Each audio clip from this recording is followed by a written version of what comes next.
فأنجيناه والذين معه برحمة منا وقطعنا دابر الذين كذبوا بآياتنا وما كانوا مؤمنين.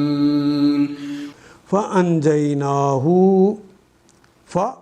پس انجینا پس ہم نے نجات دے دی ہو اس کو. دیکھیں بالکل وہی بات جو حضرت نوح کے بارے میں کہی گئی تھی وہی بات یہاں کہی جا رہی.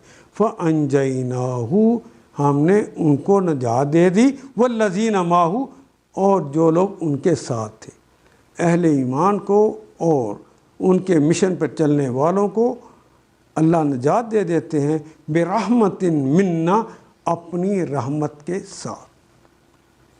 وَقَطَعْنَا قطع کاٹ دینا واو کے معنی اور قطع اور کاٹ دیا نہ ہم نے وَقَطَعْنَا اور ہم نے کاٹ دیا دابر الذین دبر کہتے ہیں اصل میں پیٹ کو یعنی ان کی جڑ کو کاٹ دیا.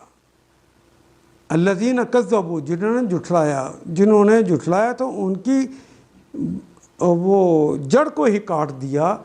کذبوا بآیاتنا جنہوں نے ہماری آیات کے متعلق تکذیب کی تھی. وما کانوا مؤمنین اور ماں نہیں تھے وما نہیں کانوا تھے وہ مومنین وہ سب مومن نہیں تھے. آخر کار ہم نے اپنی مہربانی سے ان کو اور ان کے ساتھیوں کو بچا لیا اور ان لوگوں کی جڑ کاٹ دی جو ہماری آیات کو جھٹلا چکے تھے اور ایمان لانے والے نہ تھے. ان آیات کو ایک دفعہ پھر تلاوت خود کیجیے عربی مبین پڑھتے ہوئے دیکھیے کیا بات پوری اندر اتر رہی ہے. کیا یہ اردو کے سانچے میں ڈھلتی گئی ہیں عبارتیں. اگر بات سمجھ آنی شروع ہو گئی تو الحمدللہ یہی ہمارا ہدف ہے اور یہ ہدف پورا ہو گیا. اللہ میرا اور آپ کا حامی و ناصر. الف لام